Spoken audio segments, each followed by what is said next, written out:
Welcome back to Pour Over Marketing. It is Saturday morning, not Thursday night, like some of you experienced this week. And in fact, I should probably look since this is all one big happy. Let me see what we did the other night, see if anybody watched, see if that worked. Because frankly, I'm not sure what I'm going to do with that going forward. Uh, Once again, I always talk about the pivot, about making adjustments, doing what you got to do. Uh, I do like the idea of doing an occasional Thursday night, but I may change up how I do that. Um, so let's see. Let's see if anybody watched after the fact. It's important. Okay. Wow, we've got a lot of shows that are hitting our YouTube channel. I I don't even know what the date is today. All right, let's see. Huh, interesting. I don't see it on here. Okay. So, like I said, I'm considering what I'm going to do. I'm considering what the pivot's going to be. Good morning, Chelsea. Uh, I had to take I had a kid take me out of the Thursday pour over, unfortunately, but the plan is to rewatch today after this. There are a lot of good ideas in there, Chelsea. Hopefully you'll get some good ones out of that. Uh, and beyond that, I know that you're trying to figure out what to do with your newsletter. Uh, you can always contact me outside of this and we can talk about it. See if there's something I can do to uh, help you figure out, help you get over that hump with it. But I think you're going to get a lot of information out of Thursday. Yeah, I was trying to see what we did on Thursday, if anybody watched. And frankly, I'm having trouble finding my show on YouTube, which is interesting. I don't know why it's not there. So let's go to Facebook and see what's up with that and see if we can't figure this out a little bit. Oh, I can close all of this. So it's been a busy week between two pour overs, and I'm building a business plan. And yesterday, I dove headfirst into a marketing plan. Uh, and oh boy, I'm like 6 pages in, and I feel like I'm just starting to scratch the surface. And that's the thing. You know what? Actually, we could talk about this. I have something that might might give some clarity. Let me see if I could find those as well. Uh, but first, I want to see what we did, if anything, on Thursday. Uh, so one of the things that I'm working on here, and it's something that might help you guys, is getting it. I know we've talked about like building a content calendar and putting things down on paper, getting your goals and all that aligned. Uh, what I've also been working on is the idea of doing, say, a creative brief. Uh, Basically, what it is when you do come up with your plan, when you decide, yeah, this is what I want to do. This is what I want to promote. Let's say it's I want to get people to sign up for my newsletter, or I've got a new book coming out. We've talked about that one before. Uh, wow, it doesn't look like we had very much activity on Thursday night. I am not sure what we're going to do with Thursday nights. Uh, anyway, but what I am doing in my marketing plan is I made a template for what's called a creative brief. And I think for some of you, I mean, some of you are at the very beginnings of this and trying to figure out like just the basics. But for some of you, you're a little beyond that. You've been doing your social media, you've got your newsletter, you're jumping on podcasts or what have you. It's time to start thinking a little more advanced. And I think that it's time to introduce the idea of a creative brief. Let me see. I might even have that on here, which would be awesome. Uh, That's not the one. Okay, I don't see it in here either. That's okay. I mean, I do see one. Oh, I can show you a sample. How about that? There we go. Here we go. Okay, I'm going to show you a sample of what a creative brief is. Uh, oh, my mom will be thrilled. Bernie has made an appearance. Uh, she likes when Bernie shows up, as you all do, I'm sure. Okay, so this is a creative brief template. Okay, so here's the idea.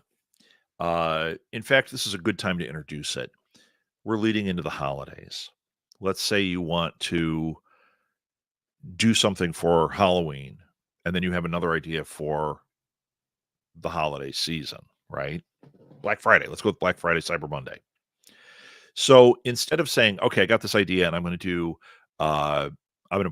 do X amount of memes for Halloween and then putting them on your calendar exclusively and then saying, and for Black Friday, I'm going to do 20% off on whatever it is I have. And I'm going to make some social media posts about that. Maybe put my newsletter out.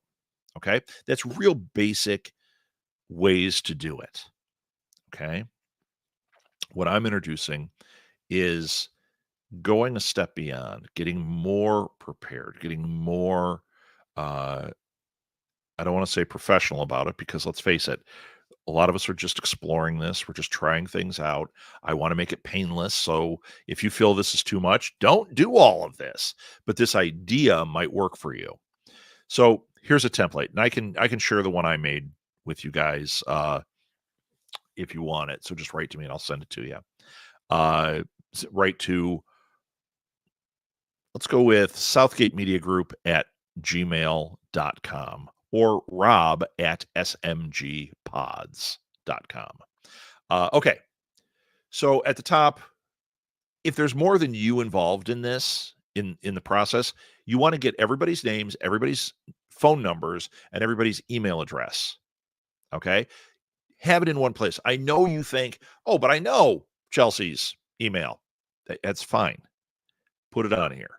It makes it easier later when you go back to this and you're like, who was on that project?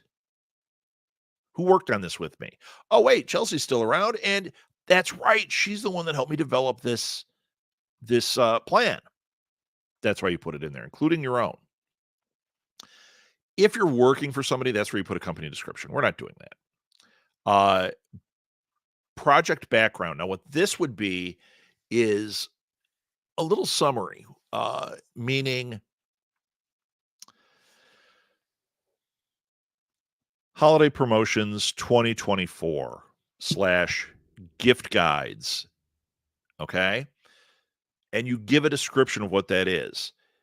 Every show on our podcast network will have a gift guide, including 5 to 10 items, 80% from Amazon.com with our affiliate link. The rest can be outside of Amazon. And there you go. Okay. Just a brief little thing. Then we get into campaign objectives. And here you want to write, what you expect it to do. Have some actual goals. Remember we talked about SMART goals? Have some actual goals attached to this. Okay? So what are your objectives? I want to increase my newsletter followers. That's always a good one. I want more sales. I want to have a spike in sales for Black Friday. That's what Black Friday's for, right? Get you out of the red and into the black. I want to stimulate sales. Okay, there's an objective. Put a number on it, though.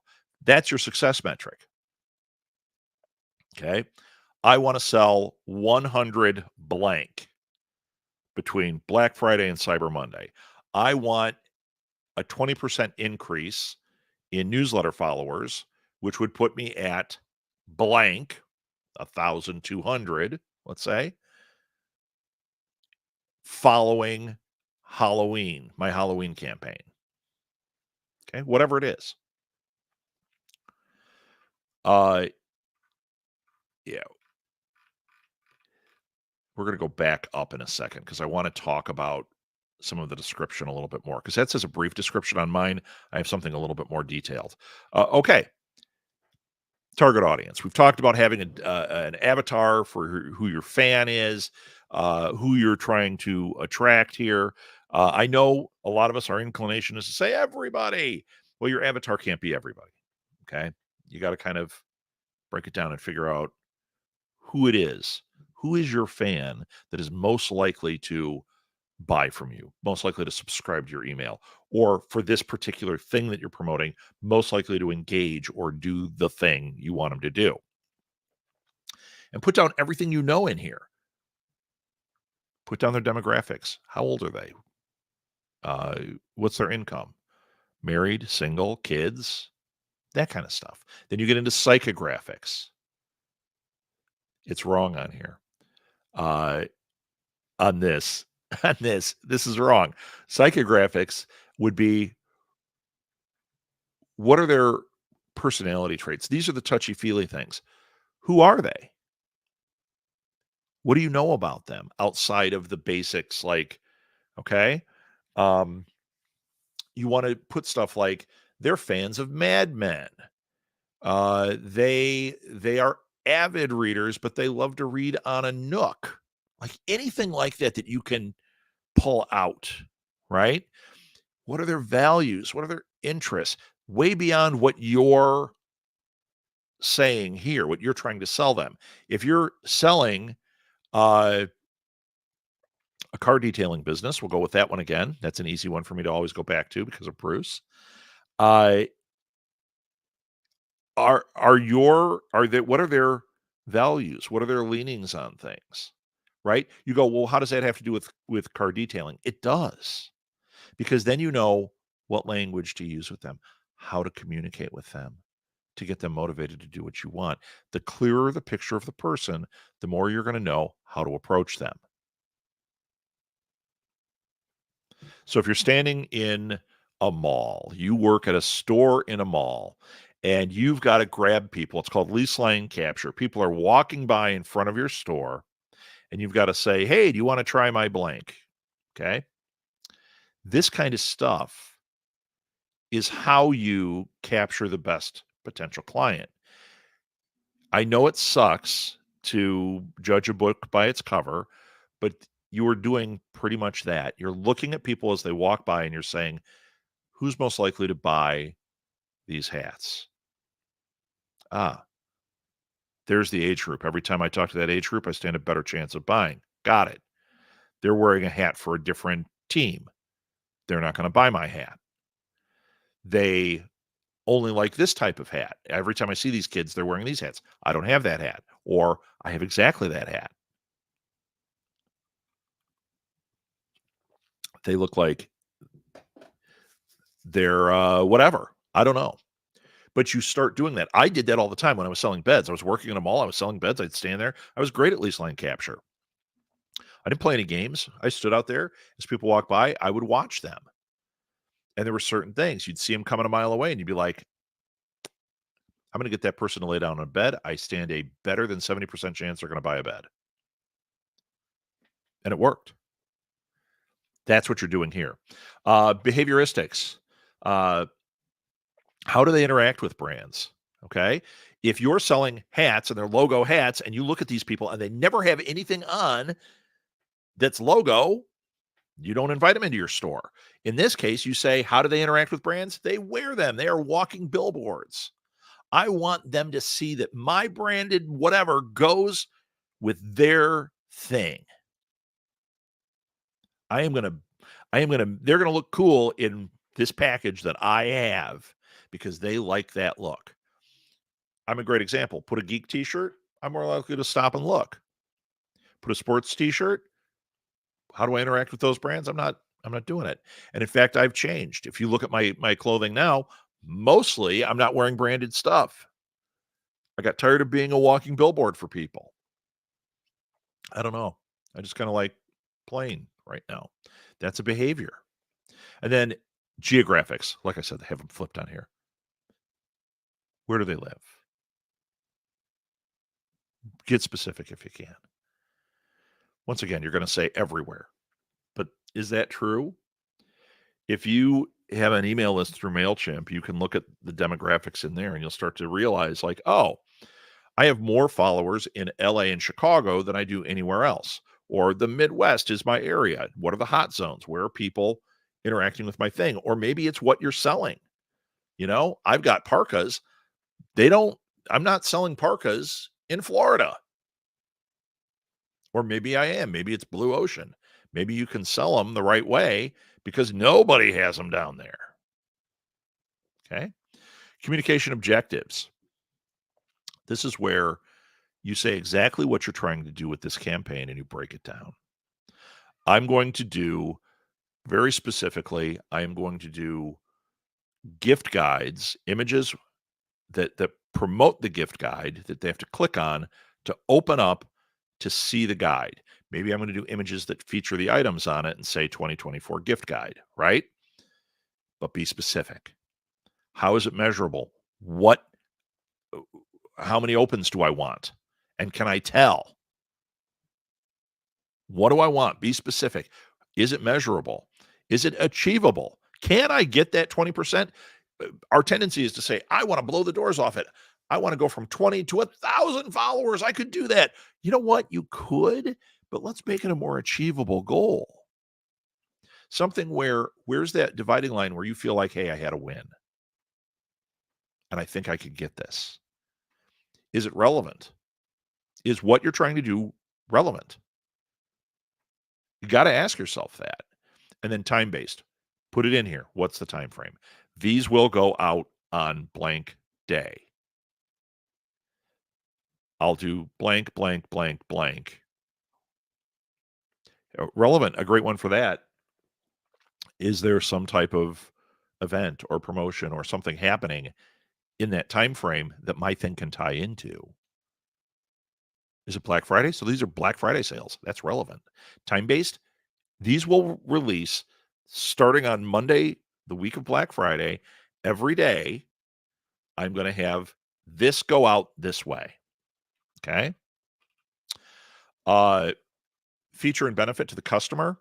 I know we like to think what's the benefit to us. Well, we've already solved that. We've chosen what we're doing because we have a goal and we know what the goal is for us as X company, X marketer, right? But what is it to the customer? What do they get? Where is the feature and benefit to them? So,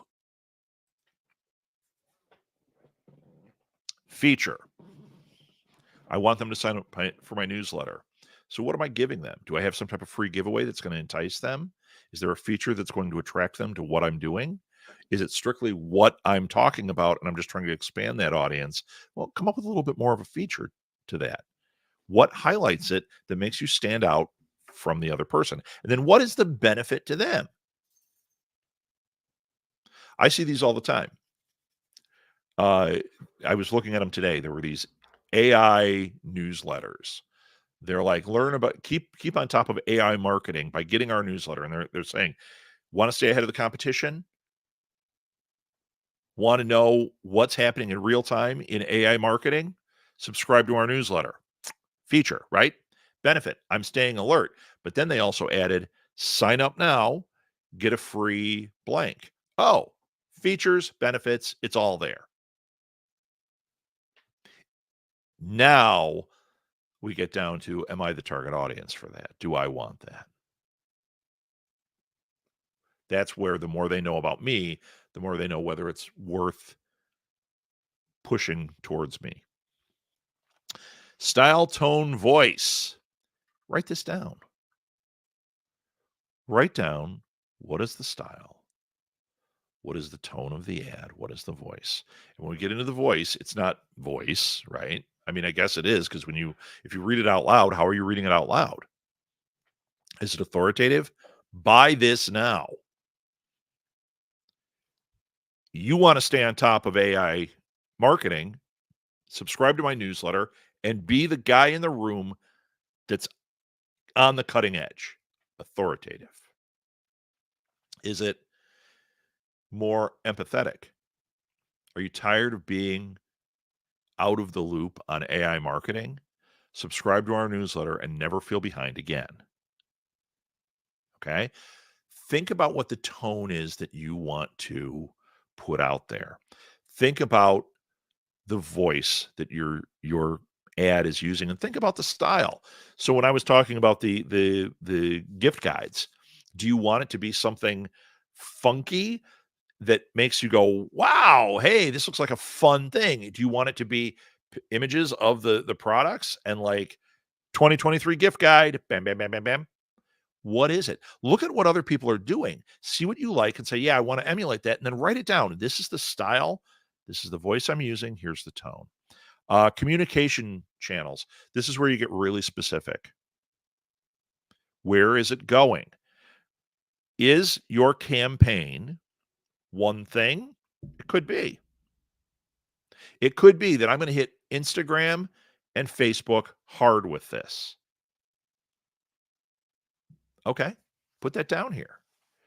Maybe it's not, a gift guide thing. Maybe it's uh I've got a new I'm trying to promote my new art portfolio that you can buy. I don't know what that would be. How about an art book that you can buy? I've collected my stuff, and for Black Friday, I'm putting it out and I'm doing 20% off. So you get the debut novel 20% off. Uh, order today and get it signed. Okay. And where am I going to say this? Well, I figured out the tone. I figured out all these other things. I know what I want to achieve with it. Uh, I'm going to put it through Instagram. I know that Instagram, I shouldn't do more than maybe 2 posts a day, and if I do keep doing that same thing, I'm gonna lose my audience, so I've gotta be careful. Write it out. The week of, you can get away with doing it every day. Just do it once a day, every day, and change the ad. Make something new. I would say that here every day for that week. I'm gonna take a different picture out of my art book, and I'm gonna say essentially the same thing, but have a different picture leading up to Black Friday. Am I going to go on podcasts? Am I going to create a podcast? Am I going to write a blog post about it? Am I uh, going to do a YouTube uh, Q&A? Like anything you can think of like that. I'm launching a book. What are all the things, all the different communication channels you can use, and how are you going to use them? This is the detailed part. Put it in here. Then we have deliverables. This is where a lot of people really fall off. You have to think of all the things. I just said one. Okay, so I've got my art book, and the week of Black Friday, every day I'm going to do a different one. I write them in here. Monday, picture of my lamp picture to Instagram. Tuesday, my couch picture. Wednesday, the knife picture. Like you've got to say what you're going to need so that today, after you've written all this, or tomorrow, you don't have to rush.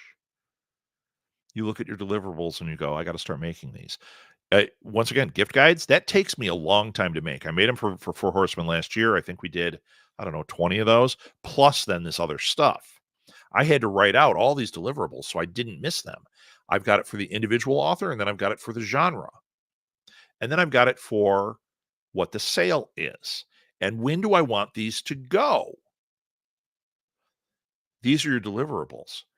You can make all the artwork. You can do all the stuff ahead of time. The stuff that can't be done ahead of time, you put that in here too. My deliverable, I've got a book coming out, and I know that I can be on Jesse's podcast 2 weeks before. Okay, you put that down here. I'm going to be on Jesse's podcast 2 weeks before. What are the deliverables from that? Okay, well, I got to make sure that I put it in my newsletter, and my newsletter is going to go on X day, and it's going to look like this. I'm going to have this type of artwork or this type of text. I know it seems like a lot, but if you're flying by the seat of your pants, it's so much worse. This way you can think about it ahead of time and write them out. And then the timeline. I mix those. Deliverables and timeline, I put them together. Doesn't have to be, though. Deliverables can be, I have to have it done by October 31st. So here's what I need, and I have to have it done by then. Then I can start my schedulers, and that's where the timeline comes in. This happens this day, this happens this day, or this has to happen by this day. So it can be any time between here and there. And then if you do have a budget, you can write your budget stuff down here. Um, so yeah, I hope that helped you guys. Here, I can close all this now, I think. There we go. Not that you guys could tell I was closing everything because it doesn't close that way, but I closed it. Close window. There we go. Uh, so yeah, that's called a creative brief, and you don't have to do it exactly like that. Okay. I've got a template and you can break it. You can do whatever you want with it. But it is something that as you get a little more high level with what you're doing, it can be really beneficial. Just like I said, having a schedule, writing a calendar out and saying, these are the social media things I'm going to do. Now you're getting a little more specific with campaigns. Name your campaign. Gift guides 2024. Maybe you have one gift guide. Well, what are the different things I can do with that? Maybe you put out one podcast. Okay. Can I chop that up and make 4 different pieces of content on it? What are those deliverables? How can I do something with that? Putting a time frame on it, making sure you've got goals attached to it. All that stuff is going to really benefit you. Flying by the seat of your pants, you end up like I was with our network, where I was just hustling nonstop to get everything done and hope that I could get it out in a timely manner. And sometimes I missed it and sometimes I hit it. But it wasn't all thought out because I had way too much to do by myself. Well, you're not managing a network necessarily. How can you make it manageable for you? Okay. What was that? Almost a half hour of me going off about this, but I did want to share that. I think that it's really important to, if you're going to try to up your game with that, that is how you do that. Uh, the more detailed you can make it, the better off you're going to be. And if it's overwhelming, don't. Do your basic. I've got 2 posts a week, and here's what I want them to say. And I know I want to do a sale. I'm just going to write it on here, my sale meme on these 2 days. And you know what? That can be almost as effective when you're starting out. Actually, I'd say it could be as effective when you're starting out. This is more advanced stuff. This is when you're like, hey, I'm trying to actually build something different, higher level. Chelsea. Definitely want to do that. I want you too. Does it mean I'm gonna? I'm gonna do some of it. I've been writing it in my marketing manifesto for my day job. I actually have that in the appendix, and I have a whole description of that because I'm going to be working with individual authors. I'm going to also be working with some other people that I want them to give me that so I can look at it and understand exactly what we're doing at any given time. You are your own marketing director. So that's why I say, do you need as many details as I put in there? Maybe not. If you're that person, put it in. You can't be too detailed. I was talking to my class this week about something. We were talking actually about a lot of this kind of stuff because this is the integrated marketing class. And what I said to them when we were talking about planning ahead and communicating what you need as far as, or what you're going to do or whatever, whether it's to other people or whether it's to your audience or it's just clarity for yourself. So I don't care who it is that you're talking to, even if it is yourself, pretend you're explaining this stuff to an alien. Okay. There's an exercise that I've had done for me in a training class. And then I ended up using it with my business students because it sends a message home. I would say, okay, guys, I bring in a jar of peanut butter, a knife, and a loaf of bread. and I'd say, I am an alien. Tell me what to do with this. Well, of course, they think you got to put peanut butter on the bread. So the students would go, put peanut butter on the bread. And I stand there. I'm an alien. I don't know what any of those words are. Now, in your brief, do you have to describe what a computer keyboard is? You don't have to tell them what the peanut butter is and what the bread is, but maybe you do to a degree. Use Canva. Use the Instagram header post or template in Canva. It's at the top, typically 3 or 4 pieces in. Okay? Be that detailed. If it's just for you, maybe you don't need that because you already know. But if you're having somebody else, you're having an intern or a friend help, be that detailed. I want the image to have this. My branding, I put this in the corner. Say it all. I would say to the students, okay, we've gotten past the first hurdle or come to the first hurdle. I don't know what bread or peanut butter or any of this is. So you telling me that? That's like me saying Liberty Toop, pop, pop. And you go, what does that mean? Well, it's clear to me, but it's not clear to you, the person I need to Liberty Toop, pop, pop. So think of yourself as talking to an alien and be as descriptive as you can, and you choose where that dividing line is. If you're going to get a weird deliverable from them or from yourself, then clarify.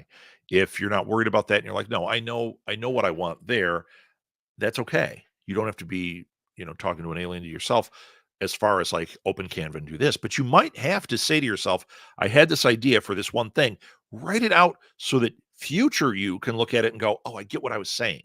I know what I meant. I had one of these moments this morning.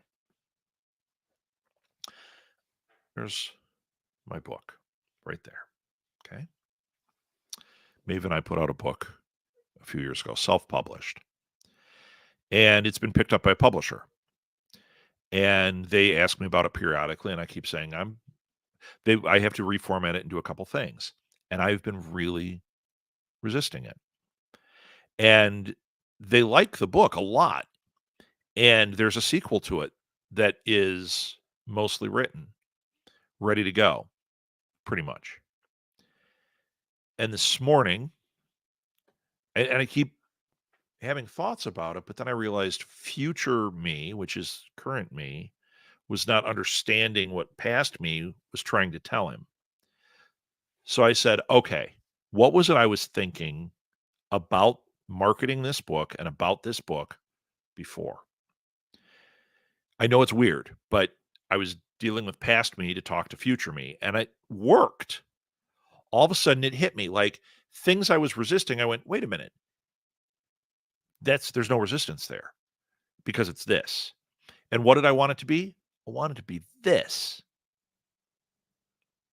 Maybe book 2 isn't as close to done as I want. Maybe part of book 1 is going away. These are collected stories, by the way.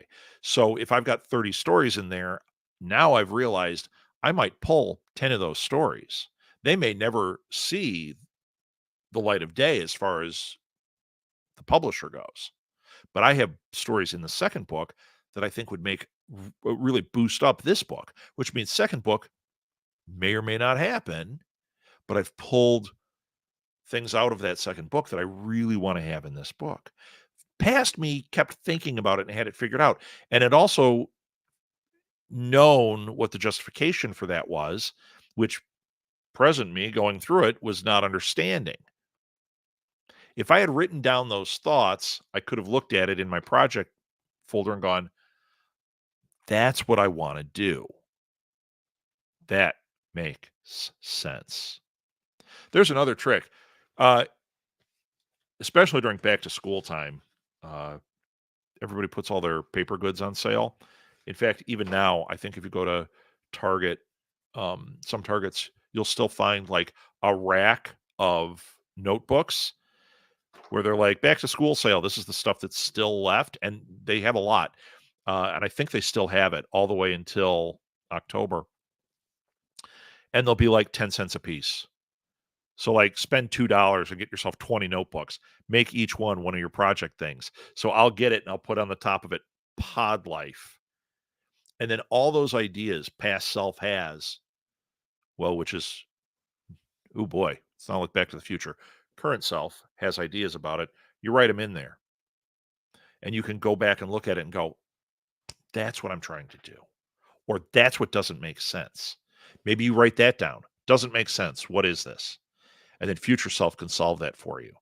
In my case, past self had solved the problem that was stopping me.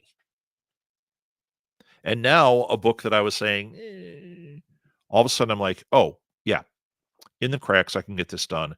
And I mean, in theory, and I'm not going to push it for a holiday release, but in theory, we could have this thing out through the publisher by the holidays because it's essentially done, edited and everything. Now it's just a matter of formatting, and I'm going to change out some of those chapters. And then the marketing stuff, I've got a whole marketing thing that I'd thought of before that we didn't do. And I'm like, wait a minute, why did I not do any of these things? Well, it's because they weren't written down. Some of them were, some of them weren't. The stuff that wasn't, though, was all coming back into my head as I was like, I remember this conversation with myself and I remember what we were trying to do. So, what are your thoughts? What are your comments? I'm not getting any questions yet. And so far, I think it's Chelsea and my mom in here. Chelsea, this is like a private session. What kind of questions do you have?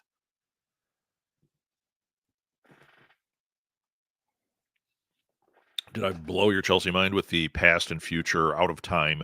I kind of live out of time.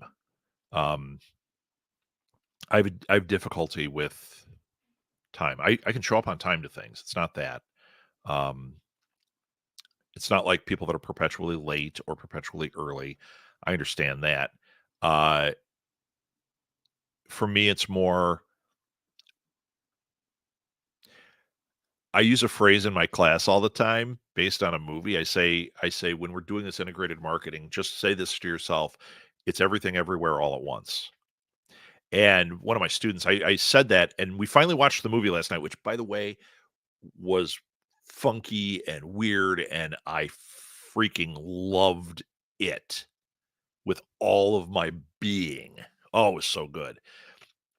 But that idea of everything everywhere all at once is kind of how my thought process goes, and I know it's how Molly's thought process goes. She always says that she and I have time blindness. That's something she got from me, where time is like a construct that doesn't quite match up to us. That's why we never know our ages. Um, we have trouble with that kind of stuff.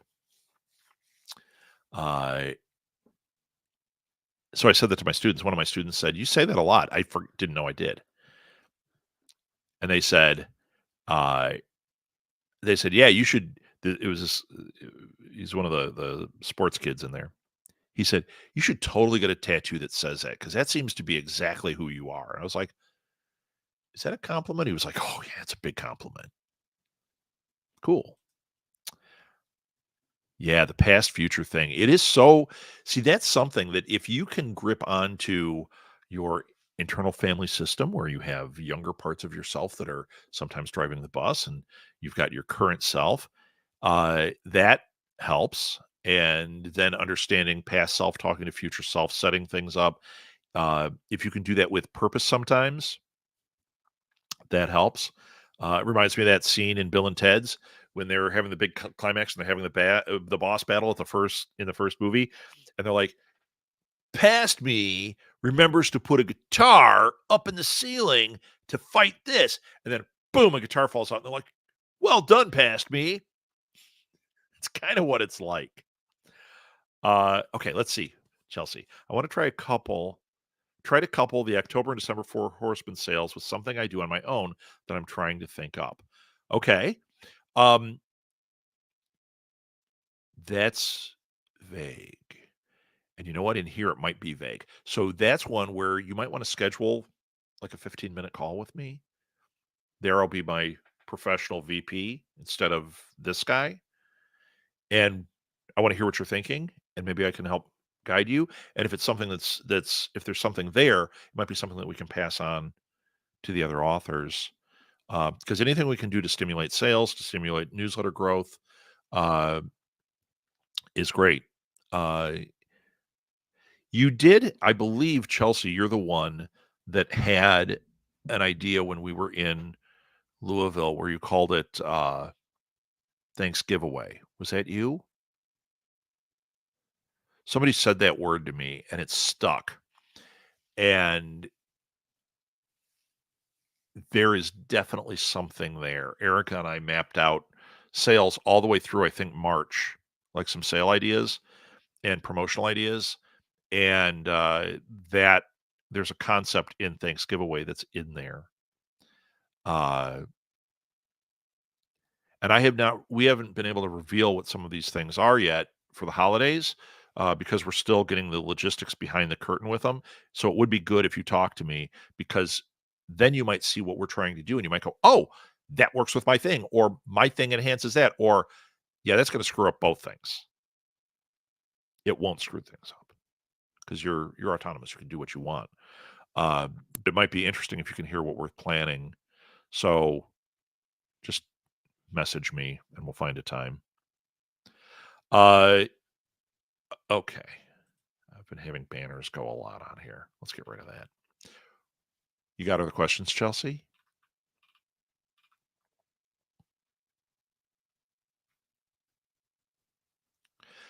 I am going to be adding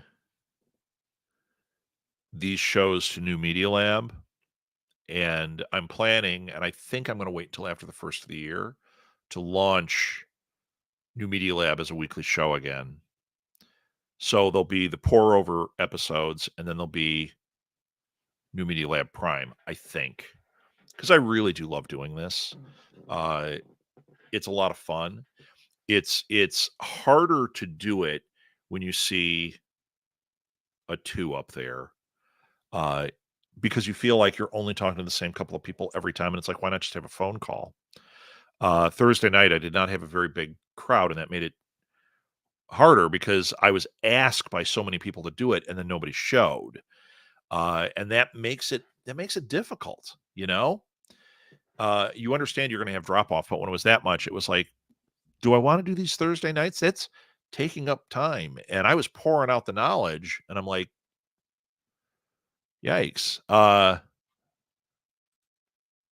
Awesome. Yeah, let's try and jump on a call this week, and I'd love to hear what your idea is. We don't wanna share it here. This is for us. These are 4-HP people. That's right, mom, you can't steal these ideas. Uh, so anyway, New Media Lab, I'm planning on bringing some things back. Really exciting.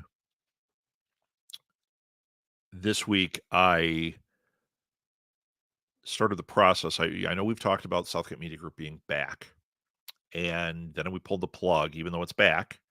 We pulled the plug on what it was looking like in that respect. But a little division of it was put into motion this week, and I'm really excited about it. It's something that Chelsea, believe it or not, you are going to have opportunities through. I think it's really cool. Um, and it does involve the things I launched involve authors and opportunities around that. Not everything we do is going to be author centric, not by a long shot. But this little tiny sliver of what the future is, we were able to say, this is the week. Yeah, it's good. It's good. So Chelsea, watch your messenger or watch your email because you're going to hear something actually this week. Because I believe, didn't you just have a new book come out? I can't remember. I know you have one coming, coming up, I believe.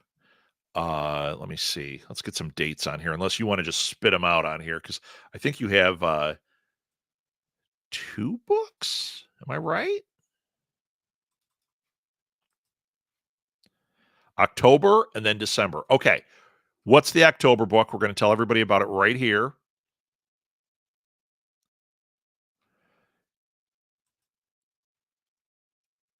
Yeah, I can't get into my books in production that fast. So you've got an October release. Tell me the date and tell me what it is. And then we're going to tell everybody to go and pre-order it, because that helps. Here, while you're doing that, I'm going to look and see if I can find it. Ha! Beat you to it. New Moon Rising comes out October 10th. That is the 4th book in the Moonlight series. Oh, you did beat me to it. I was looking at the other thing. So if you haven't read her Moonlight series, this is a great opportunity to get on board and start reading those. The new book comes out October 10th. Yeah, it's really cool. And that tells me I've got one thing for you in the immediate, which you'll probably hear from me, if not today, by Monday for sure. We'll have you lined up for something.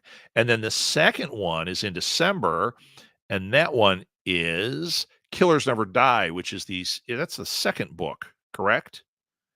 In that series. So there's another one you can jump in on.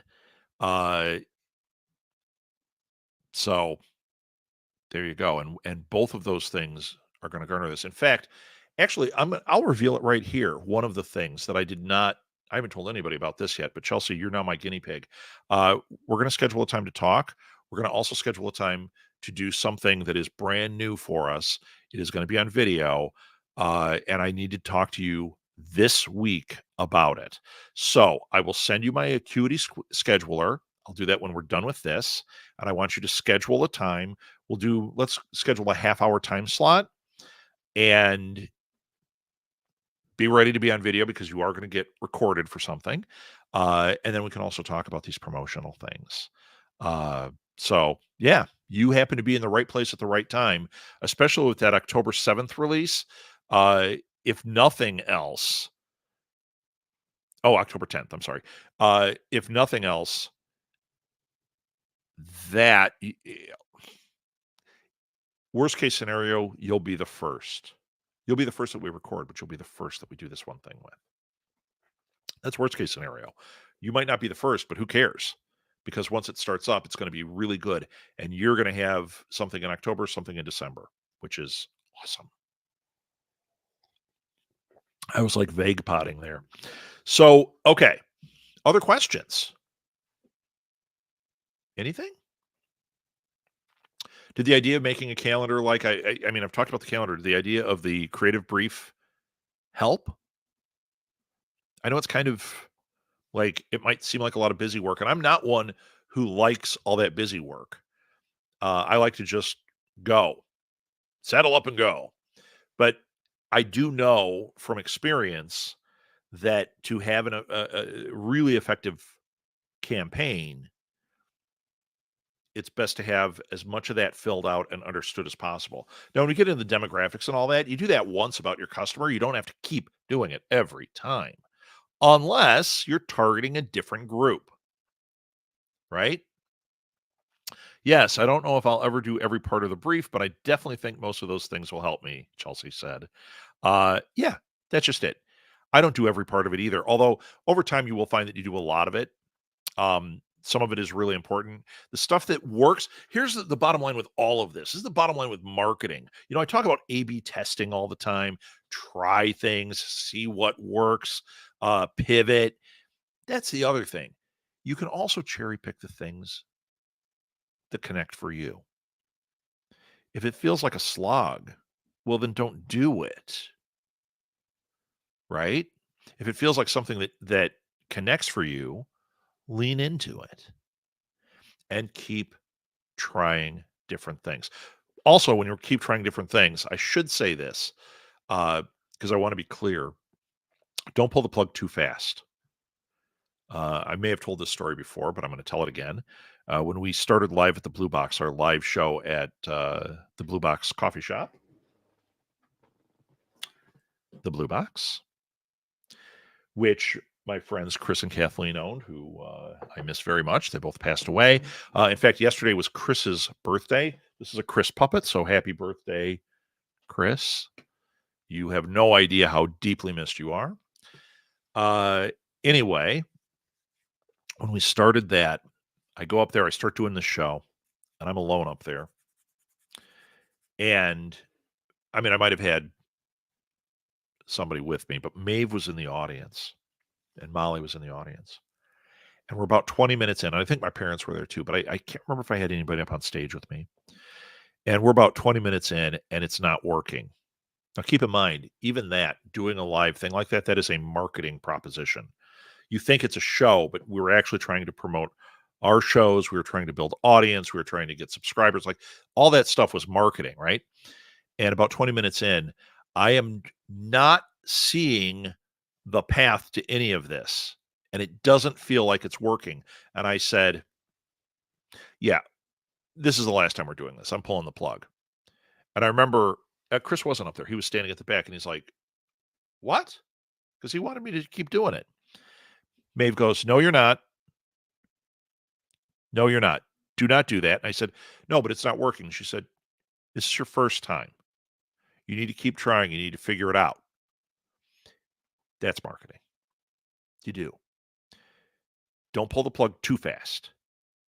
Unless it's like, oh, it's on fire. Okay. I'm going to pull the plug on that. But if it's something where you're like, I'm trying this, it's not working. Is there a pivot? Is there a change? But don't do it too fast because you got to see, did it bump something? Did it work in any way? In that case, we drove home that night talking about what worked. And it was about 3 months of doing it where we were like, every time I was like, oh, I'm so close to pulling the plug. It wasn't quite doing what we needed. And Maeve would not let me pull that plug. She just kept saying, it's cool. You've got it. This is a good thing. It's just something is missing that mark. Now the trial stuff can start. And by the first of the year, because that was in October when we did our very first one was October 31st, or right there, right around there. It was maybe it was the day before, but the first one we did officially as live at the Blue Box was sometime in November, maybe the second week of November, and that's where I said we're pulling the plug. And then when we got to the end of the year, we were able to kind of reassess. You know what I mean? Like kind of look at it and go, okay, so we didn't pull the plug. Some of the marketing did work. Some of it didn't work, but what could we adjust? And we did. We made some adjustments that drastically changed what we were doing. And I'm telling you, the next week we came back and it worked. If we had pulled that plug too early, done. If we had adjusted too much too early, it wouldn't have gotten to that point. As soon as we hit the stride, and it was like overnight, we went, we need this, this, and this. Bam. It all worked. And that was a 5-year ride that led to 10 different podcast marathons, countless other things. It's probably led me to the point that I'm in the executive suite. It led to a master's in marketing. Yes, all the other stuff would add up to it, but I would say Live at the Blue Box was a critical moment in all of it. We've got Paul here. Let's see what he says. Well said. Spot on, Rob. All the trial stuff can start. I learned a long time ago, sometimes when you really believe in something, you just got to tread water until something good happens. Cheers, mate. Yeah, Paul. Exactly. And you know what? If it fails under you, so we had our store. When we went out of business, I remember the two of us were crushed. It was like losing a child. It was so, I shouldn't say it that way, but it did. It was like, it was such a painful experience. So not losing a child. That's hyperbolic. Um, but it was an incredibly painful experience. We viewed it as a family member, and we were going back, we were in the car going back to our apartment and just, I mean, crying and crushed, and we said, "Never again. Never, never, never again." Too painful. And then that night, I'm sitting in the where we had the computer, and it was full of stuff from our store, and I'm looking up a couple of businesses, and she walks in and she goes, "Yeah, we know that it's not never again, right?" And I was like, "Yeah." She said, "What are you looking at?" And I said, I'm looking at possible businesses." Because you know what? The spirit of it was still there. The things we got right, we could pull from. The things that didn't, we could jettison. Uh, and it did take time. It took us 5 years to realize what was working and what wasn't and what we wanted. We were offered the opportunity to get back in after our store had closed. Believe it or not, one of our competitors offered us, he had another store. He called us out of the blue and offered us the store with its inventory, with the keys for nothing. He said, "I just don't want it to, like, go away," but he said, "I can't do one more second." He said, "It's all yours. All yours." And we went, "We know what works, we know what we want," and we turned it down. That would have been terrible. But if we hadn't gone through all the pain and all the other stuff beforehand, and we hadn't done all the pivoting and adjusting beforehand, we might have jumped at that and gone, "Yeah, yeah, let's do it. Another opportunity." Yeah, but we knew. It was the failure that taught us what we know. In fact, I'm gonna leave you with this. There's a podcast I think I mentioned last time that does do a good job of diving into this. It's called Fail Better, and, David Duchovny is the host of it. Um he talks to people about their failures, and he gets some really interesting guests, and he's had a lot of failures. So instead of, like, focusing on what's sticking out of the ocean, he talks about all the failure that's underneath the ocean leading up to that peak sticking out, right? We've all seen that meme. Okay, I've talked it out. It's 8:57. Thank you for watching. Thanks for being here, you guys. I'll be back next Saturday, 8 a.m. Central, coffee in hand, and, we are on the road to France because we're gonna do a live one from France in a few weeks. How exciting. Thanks again, everybody. You have a great weekend.